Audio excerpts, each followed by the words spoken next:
Bueno, mi historia es esto.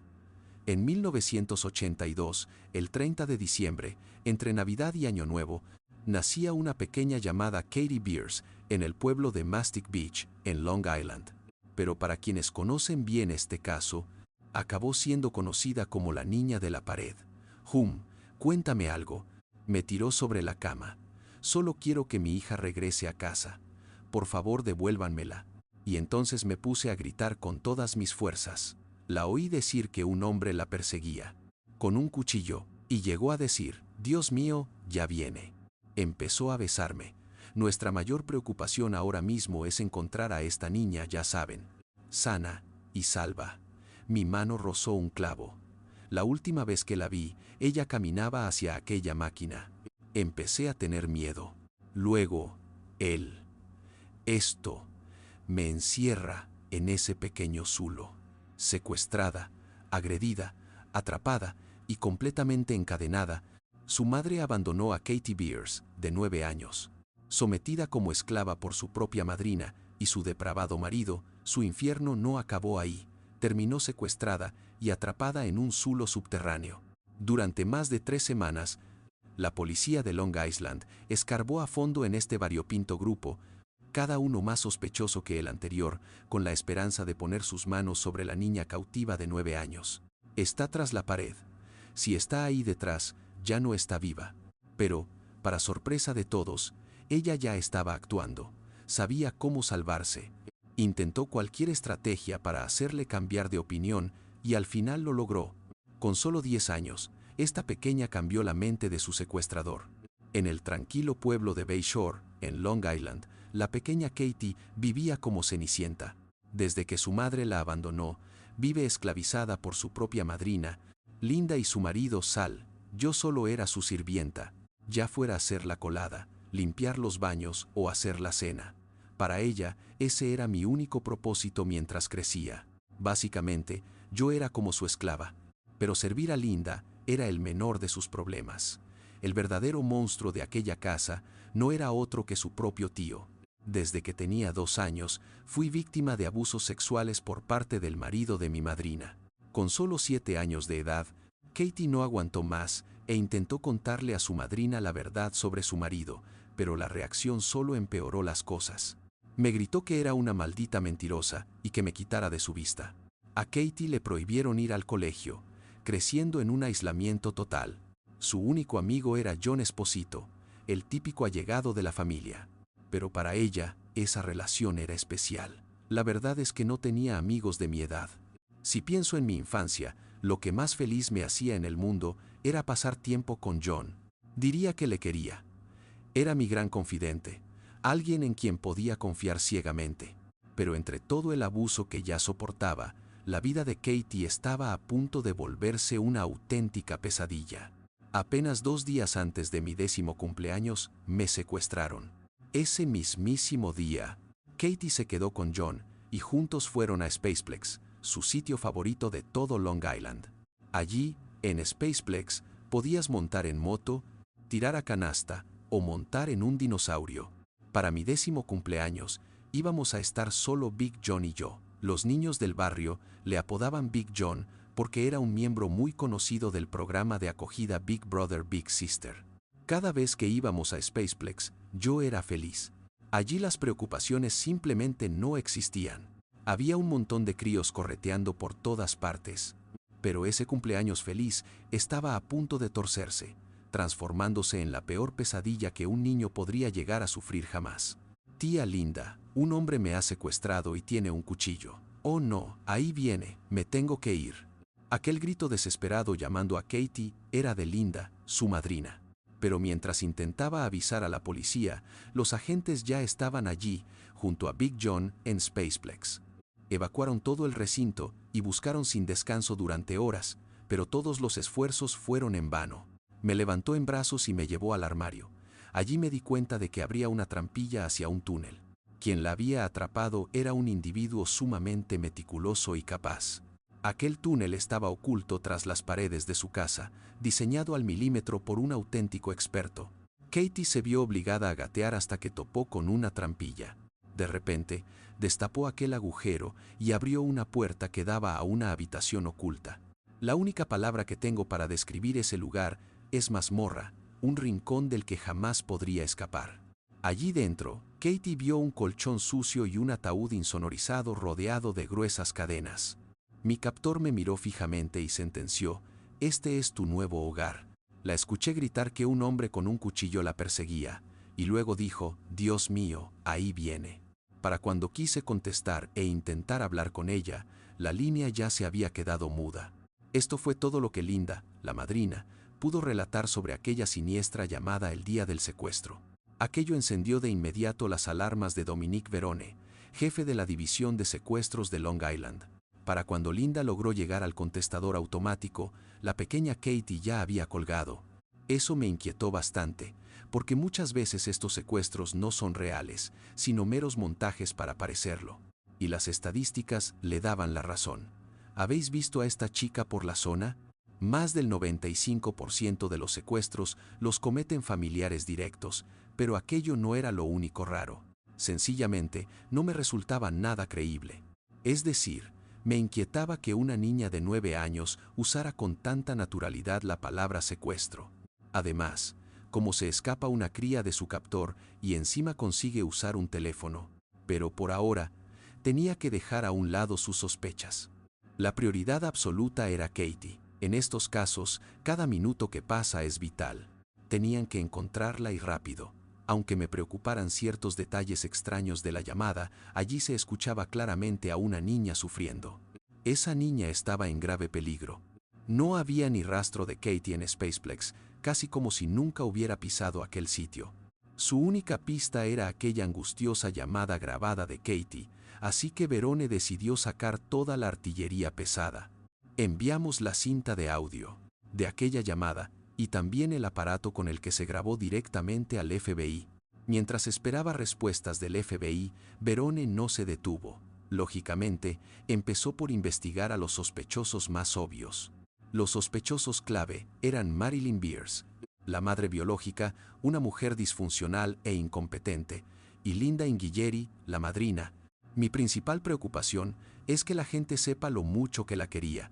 La madrina solía utilizarla para hacer todo tipo de recados. Sally Inghilleri arrastraba cargos por abusos sexuales a Katie Beers. La niña no quería vivir en Mastic Beach con su madre. Pero existía un cuarto sospechoso ajeno a la familia. El último hombre que la vio antes del secuestro. John Esposito, un simple amigo de la familia sin parentesco alguno. Dijo: «Pasó algo muy turbio». Con el tiempo, el FBI compartió sus hallazgos con él. Al parecer, la llamada de Katie se hizo desde una cabina frente a Spaceplex, lo cual resultaba extrañísimo, ya que dentro seguían sin hallar ni un solo rastro del centro recreativo. Al parecer, intentó llamar a Linda 19 veces antes de decidir dejar un mensaje en su contestador automático.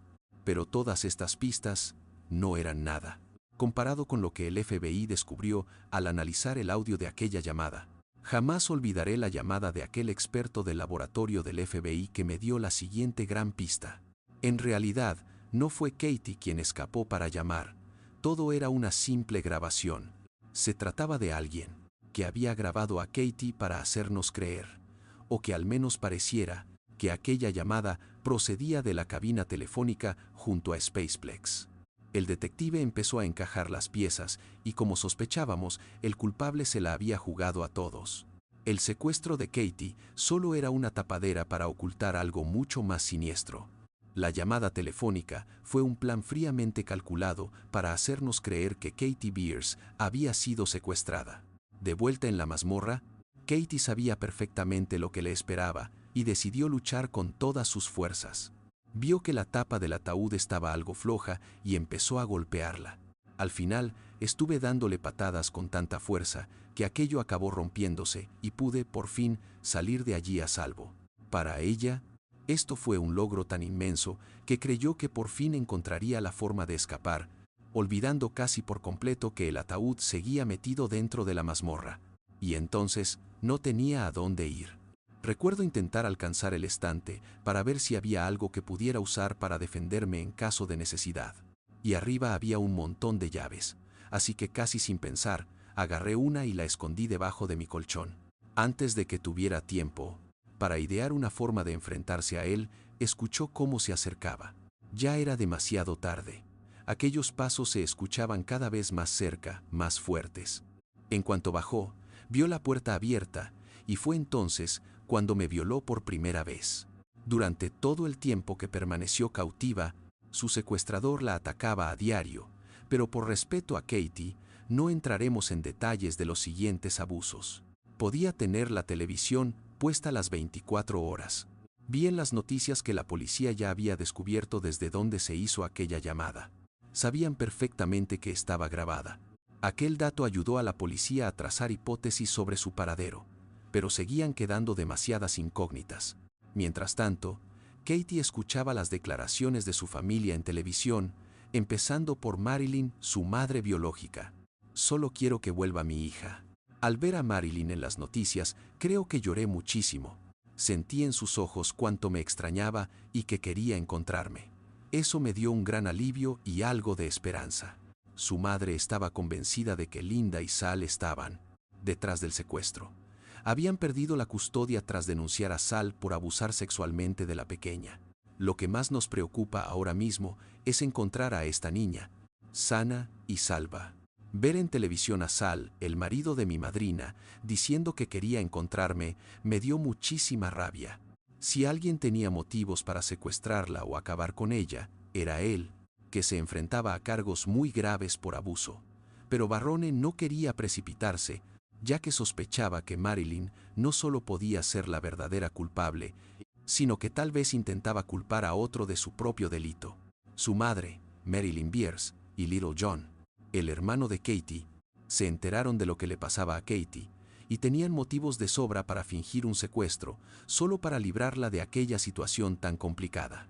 Podrían sacarla de allí, hacer que hiciera esa llamada de teléfono, grabarla en cinta, dejarla justo allí y cargarle todo el muerto a John Esposito. Con el tiempo, la investigación sobre los familiares se fue estancando.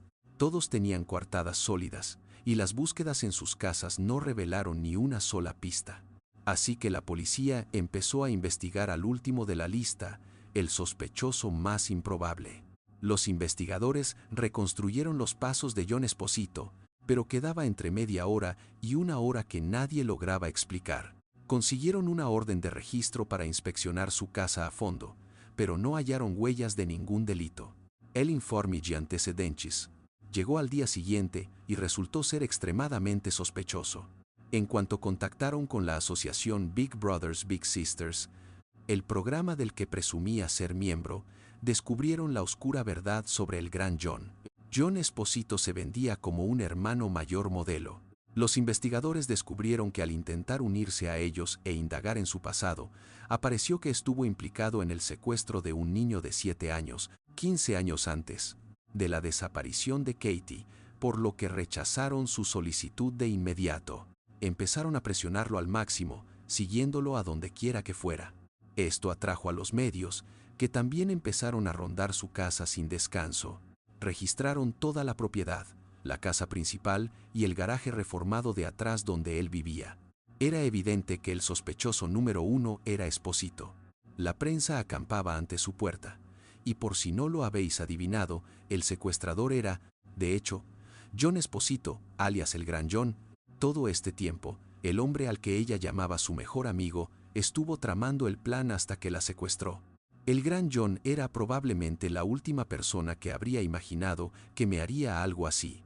Katie se alivió cuando la policía por fin tomó la pista correcta, pero en este punto, Barrone no tenía nada para incriminar a Esposito, y peor aún, seguía sin saber qué había hecho con Katie.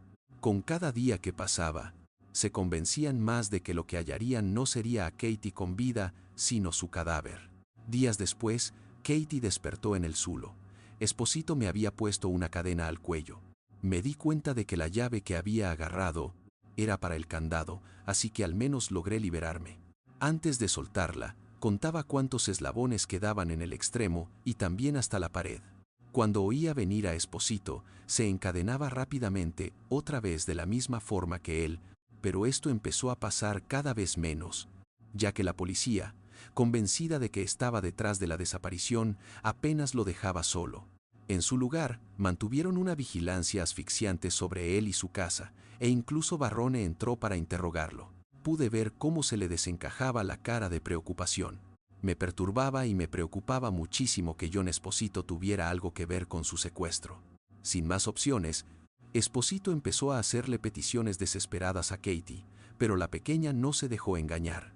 Hagamos creer a la policía que estás muerta, háztela muerta. Te haré una foto y, cuando la policía la vea, dejarán de buscarte. Pero Katie, que era una niña muy lista y madura, sabía que aquello podía ser su sentencia de muerte, así que se negó a hacérsela muerta para esa foto. A partir de ese momento, casi no dormía y tampoco probaba bocado de lo que él pudiera haber manipulado, por miedo a que echase algo en la comida, un sedante, un somnífero, cualquier sustancia para poder sacarme esa foto que tanto quería y que la policía dejase de buscarme. Tras esto, Katie decidió plantarle cara, acribillándole a preguntas para intentar que viera la locura de lo que estaba haciendo. Le preguntaba cómo iría al colegio, qué haría yo para sobrevivir en el futuro, le decía que quería casarme y tener hijos, pero él siempre me respondía con frialdad al instante, con frases como tendrás hijos conmigo, te casarás conmigo y harás todo a mi lado. Y yo siempre le repetía no, no quiero hacer eso. Sentía una repulsión enorme, solo tenía 10 años. Intentaba obligarle a pensar en las consecuencias a largo plazo de haberme secuestrado. Esposito empezó a derrumbarse por la asfixiante presión policial, el acoso constante de Barrone y las incesantes preguntas de Katie. Le confesó a la niña que planeaba quitarse la vida o escapar muy lejos. Ella sabía que si le dejaba marchar, él la mataría o la dejaría morir de hambre en aquel zulo. Le dije que estaba enferma y que me encontraba muy mal. Creo que entre la policía pisándole los talones en su propia casa y mis constantes preguntas, sumado a que yo insistía en que no me encontraba bien, acabé por derrotarlo. Imaginaos cómo aumentaba la presión sobre él. Por fin llama a su abogado y le suelta. Tengo algo crucial que contarte. Antes de confesar sé dónde está Katie. Y el abogado responde desconcertado: ¿a qué te refieres? Él contesta: está detrás de la pared. Fue ahí cuando Barrone y los demás investigadores comprendieron que John Esposito no era un secuestrador común, sino una mente maestra. Esposito guió a la policía y al fiscal por los pasos para desenterrar el zulo. Los agentes contemplaban incrédulos un proceso de más de 30 pasos para revelar el calabozo que construyó. Había una estantería con ruedas ocultas que tenías que desplazar primero. Luego debías levantar un suelo de vinilo que cubría toda la superficie. Y entonces aparecía un bloque de hormigón de 90 kilos, y debías saber que tenías que ir al garaje, coger un polipasto, para engancharlo al techo, sujetar ese pesado bloque de 90 kilos con fuerza y elevarlo. Solo así podías descolgarte unos 2 metros hacia el interior. Una vez abajo, tenías que arrastrarte por un estrecho pasadizo para caer en el habitáculo donde estuvo Katie. Al parecer, todo aquello lo planeó y preparó durante años antes de secuestrarla. Me di cuenta de que yo misma había jugado en ese zulo subterráneo mientras lo construía. Tenía la obsesión de levantar ese calabozo subterráneo, y lo planeó con la única intención de secuestrarme a mí.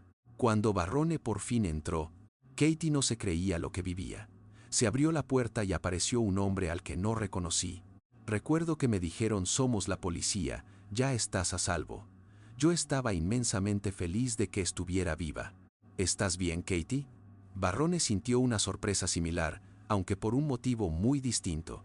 Nos asombró ver a una niña de 9 años con un aspecto de haber salido de ver una película. Estaba sentada en el sofá, radiante y muy animada. En ese mismo instante supimos que aquella pequeña iba a ser una superviviente. Ya bajo custodia policial, os podéis imaginar el alivio cuando Katie desveló por fin toda la verdad. John Esposito lo confesó todo y acabó condenado por secuestro en primer grado. Le cayeron de 15 años a cadena perpetua. El detective no solo la salvó de su captor, investigando el caso, Barrone destapó los terribles abusos que sufría por parte de la gente que debía cuidarla y decidió ponerla bajo protección de una familia de acogida. Entré en una familia de acogida nada más ser liberada, y aquello fue mi absoluta salvación. Por fin tenía una madre. Yo tenía un padre, hermanos y hermanas, y todo era absolutamente maravilloso. También siguieron con el proceso judicial contra su tío Sal hasta meterlo entre rejas. A día de hoy, Katie siempre le estará agradecida a Barrone. La salvó en todos los sentidos. Durante 17 días, yo fui su vida. Él fue de los pocos que simplemente se negó a rendirse. Agradezco mucho la relación que tengo con él. Le escribí una carta a Katie cuando todo terminó. Querida Catherine, no te conozco mucho, pero lo poco que sé me basta para ver que eres una chica extraordinaria, con una fuerza de voluntad increíble para vivir. Mi único deseo es que te hubiéramos encontrado mucho antes y que no tuvieses que estar ahí abajo tanto tiempo. Pocos adultos habrían soportado o sobrevivido a lo que pasaste. Siéntete orgullosa y sigue siendo fuerte, sé que vas a salir adelante. Al final, demostró ser una verdadera superviviente, negándose a que su pasado la hundiera. En cambio, logró todo lo que siempre había soñado. Mi vida es justo lo que siempre había querido. Tengo 2 padres que me quieren, además de un marido, 2 hijos y una familia maravillosa. Se me saltan las lágrimas. Él intentó atraparla y usarla, pero ella logró liberarse por completo. Hoy es una autora superventas y colabora con el Centro Nacional para Niños Desaparecidos y Explotados. Creo que lo mejor de mi historia es saber que puedes recuperarte y que puedes salir adelante. Y tu vida es 100% lo que tú haces de ella. Hoy nos deja una lección. Quiere que cualquier superviviente de maltrato sepa que es mucho más que su pasado. Estaba decidida a no arrastrar los traumas de mi infancia a la edad adulta. Me han moldeado, pero no me definen.